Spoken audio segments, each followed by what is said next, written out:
ओम नमः सिद्धेभ्यः। ओम नमः सिद्धेभ्यः। ओम नमः सिद्धेभ्यः। अहिंसा परमो धर्म की। आचार्य गुरुवर श्री कुंद कुंद भगवान की। आचार्य गुरुवर श्री ज्ञान सागर मुनि महाराज की। आचार्य गुरुवर विद्यासागर जी महाराज की जय।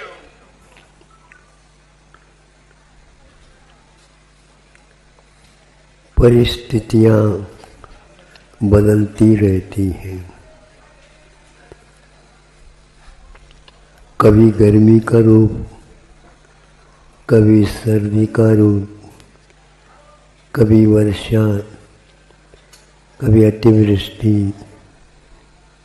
अकाल आदि आदि अनेक परिस्थितियाँ आती हैं।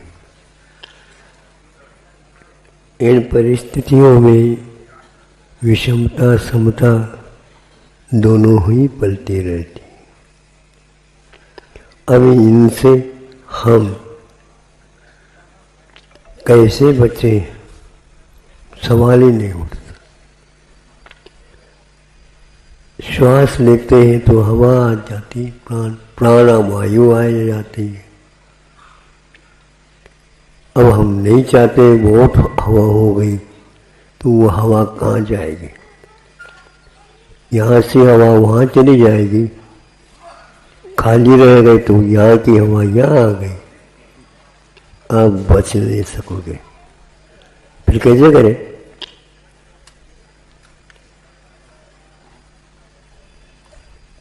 पाठ, स्तुति पाठ वगैरह चलते हैं, उसमें श्रवणों के मुख से भी यह बात निकलती है, घबराओ नहीं। स्थिति को हम संभाल सकते हैं। परिस्थिति है लेकिन उसको हम व्यवस्थित कर सकते हैं। विद्या वैषज मंत्र तो हवनई याति प्रशांतिम यथा। उन्होंने कहा विद्या उसे प्राप्त होती है जो एकाग्र होता है। अनेक परिस्थितियों में झूलता है, उस व्यक्ति को विद्या प्राप्त नहीं होती। एक स्तर पर आ जाओ तो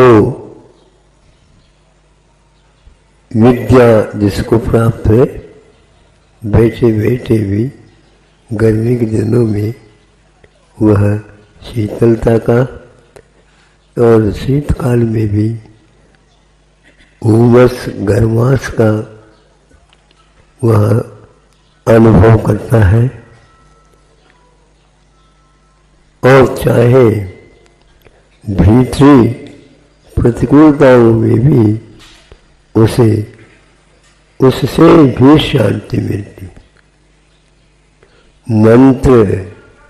मंत्र के पाठ करते ही उसके कर्मों की निर्जरा होती है। शास्त्रोक्त बात है। जिसको विश्वास होता है वही व्यक्ति सांस के साथ, शांति के साथ इसका जाप कर सकता है, करता है। बड़े बड़े साधना करने वाले भी इस मंत्र की ओर जाते हैं। ओकारं बिंदु से युक्तम नित्यम ध्यायन्ति योगिनः कामदं मोक्षदं चैव ओंकाराय नमो नमः। उस ओंकार के लिए जो पंच परमेश्वर की प्रतीक है, संक्षेप ओंकाराय नमो नमः का किया आप लोग भाव देना। शॉर्ट फॉर्म में बोलो। क्या बोलते हैं? शॉर्ट फॉर्म में बोलो। तो पंच परमेष्टि का शॉर्ट फॉर्म क्या है? ओंकार है, नमो नमः।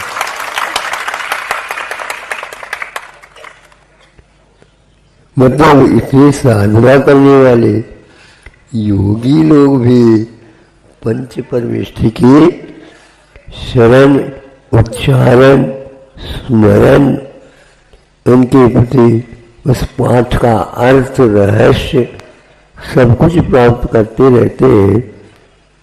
तो कर्म बाहर आने में साहस करना पड़ता है उनको भी। अभी आप आगे क्या करेंगे, क्या पता कौन से कदम उठाएंगे। अब अच्छे अच्छे शूर, वीर, धीर, गंभीर भी कर्म के भले के सामने नतमस्तक होने लग जाते हैं। घुटने टेकने लगने, घुटने टिकते नहीं। किंतु एक छोटा बालक भी यदि भगवान के सामने घुटने टेक देता है तो कर्मों की निर्जरा। आप तो बड़े बड़े हो, आपका बालक भी विश्वास दिला दो तो वह अपनी चिकित्सा स्वयं भी कर सकता है।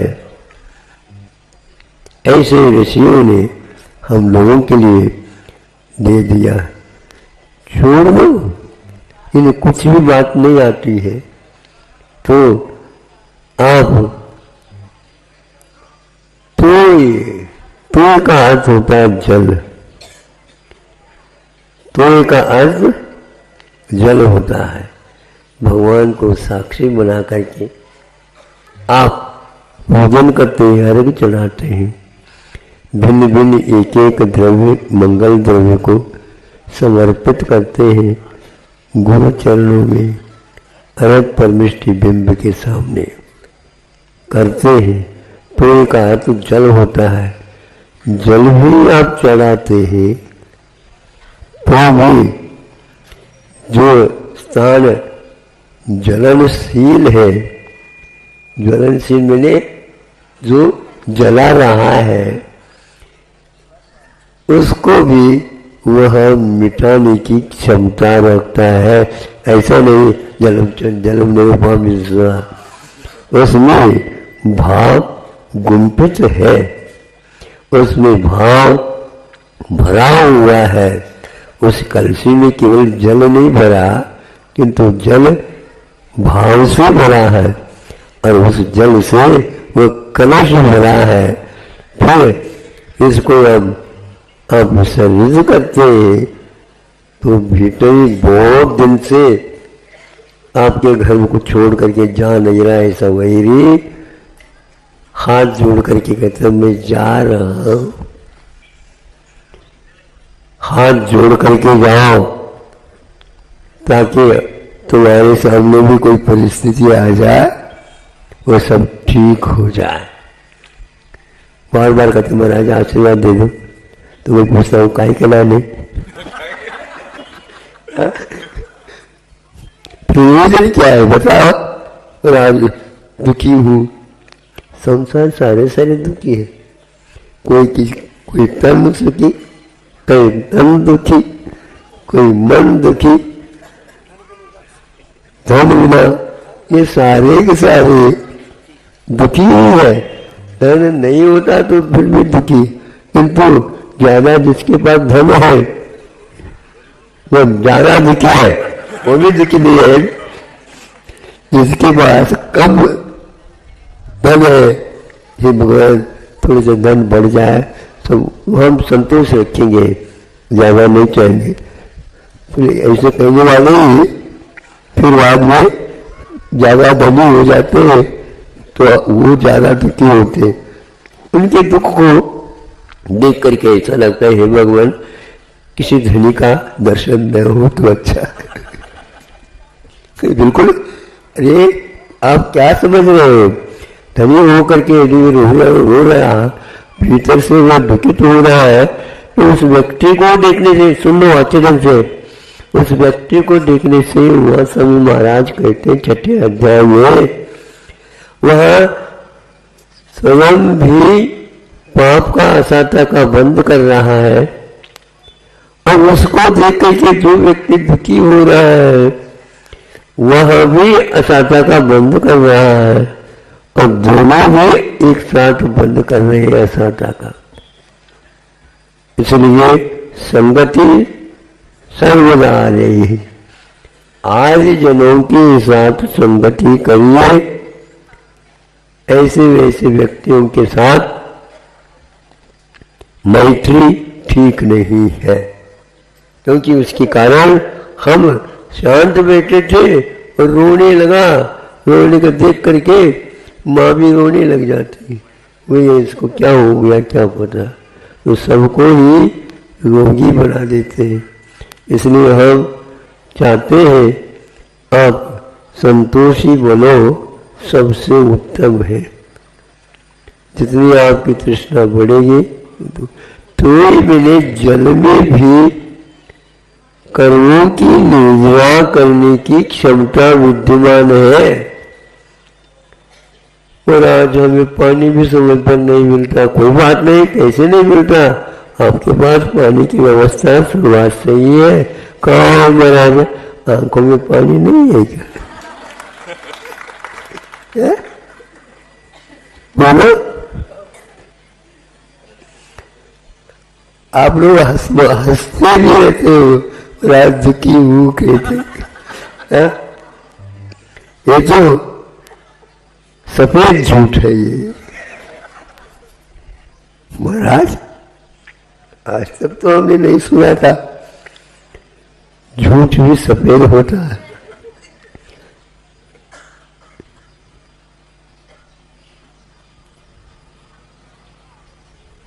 झूठ भी सफेद कैसा होता है?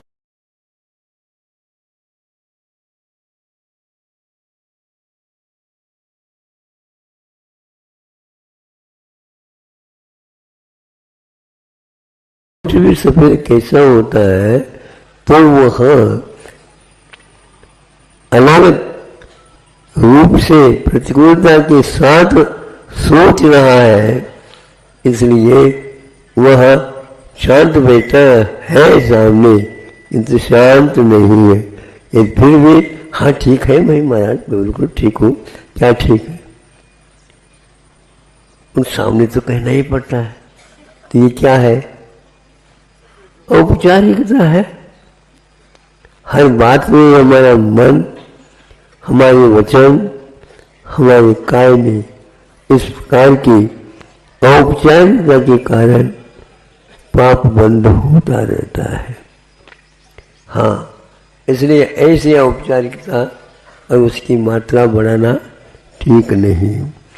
तो अंत में यह रखा आचार्य ने, तो का अर्थ जल होता है, तो जलम निरुपामीति स्वाहा बोलते। तो आप वो करो तो महाराज, मुनि महाराज क्या चढ़ाए?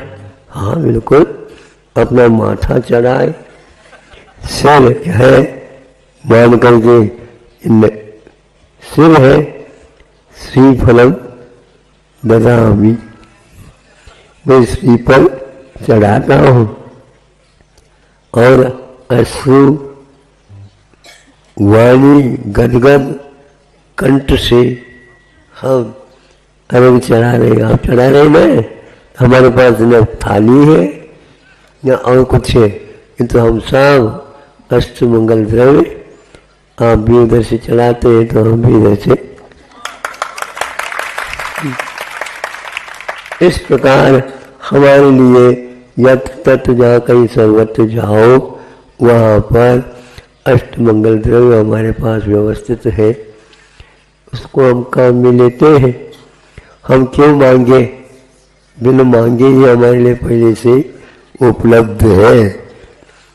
हम नहीं, सुनो अब क्या पाठ शुद्ध चक्र मंगल विधान बना लेते हैं आप लोग, और कोई भी उसमें हवन भी करते हैं। हवन का अर्थ क्या होता है? ये उसमें एक प्रकार से हम अष्टमंगल द्रव्य अथवा और कोई धूप इत्यादि विसर्जित करते हैं। उसके माध्यम से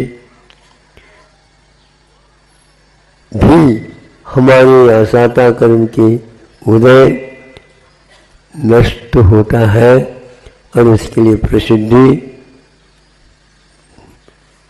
मैना रानी हाँ मैना सुंदरी एक शब्द और छूट रहा था, तो उसका क्या अर्थ हुआ? मैं ना, अब आगे जोड़ दो आप लोग। इसलिए महाराज आशीर्वाद दे दो, हमारी रानी सब सुंदरी बने। सोचो विचार करो। तो मैना सुंदरी ऐसी प्रसिद्धि सुंदर के कारण नहीं, किंतु उसने 700 कोड़ियों के अधिपति वो स्वयं कुष्ठ रोग से पीड़ित नहीं थे, ग्रसित थे। वे कामदेव थे ना? हाँ, कामदेव थे। 1 करोड़ योद्धाओं को पछाड़ने की क्षमता उनके बाहुबल में था, और उनके उस रोग को दूर करने के लिए स्वयं श्रीपाल सक्षम नहीं हुआ, किंतु मैना सुंदरी अष्टांग में शुद्ध चक्र मंडल विधान नित्यम ध्यायन्ति योगिन। बहुत अच्छा लगता है। शब्द की अपेक्षा से आप अर्थ की ओर भी ज्यादा पहुंचना चाहिए। ऐसे निर्मल भाव, भगवान मुझे सुनना पड़ता है, ये उसकी पत्नी है जिसका पति कुष्ठ रोग से ग्रसित है और ये धर्म ध्यान भी करती है। ये काय के धर्म ध्यान अपने पति को आज तक ठीक नहीं कर पाया, ये सुनती थी। तो एक महाराज आए और उनको बताया, महाराज हमारी पीड़ा, हम उसके लिए नहीं, कर्म उदय में आएगा वो चला जाएगा, लेकिन फिर भी इससे धर्म की बात सामने आती। कोई बात नहीं, सिद्ध चक्र मंडल विधान करो और गंधोदक छिड़काओ, इससे ठीक हो जाए। तो ये भी जुड़ गया और सामने हवन करके ठीक किया और इधर करते करते चले गए। वैसे वैसे वह रोग दूर होता चला गया। इस प्रकार बिना आप पूजन सामग्री के भी जहाँ कहीं भी बैठे तो वहाँ पंच परमेष्ठ के मिताक्षरों के द्वारा, शॉर्ट फॉर्म नहीं, कौन से अक्षर है वो? मिताक्षर है। हाँ, तो इनके द्वारा भी हम निर कर सकते हैं। इस प्रकार यहाँ हमारे परिणाम परिस्थिति को देख करके बिगड़े नहीं और वह शांत बने रहे, ताकि आगे का भविष्य भी हम भगवान भजन कर सके। कभी भी नहीं सोचते ऋषि लोग, अब ठीक है इतने हमारे पास सिद्धि है तो भगवान के नाम लेने की क्या आवश्यकता है। नहीं, आप अभी भगवान नहीं बने हैं, इसलिए भगवान ने आपको लिंग दिया है, रूप दिया है, यथाजात रूप, उसको याद करो हमेशा हमेशा, निश्चित रूप से भविष्य ठीक होगा। दूसरों का भी भविष्य इसी प्रकार परिस्थिति के अनुसार वह शांत बना रहे, इन्हीं भावनाओं के साथ। समय ज़्यादा हो गया आप लोगों में तो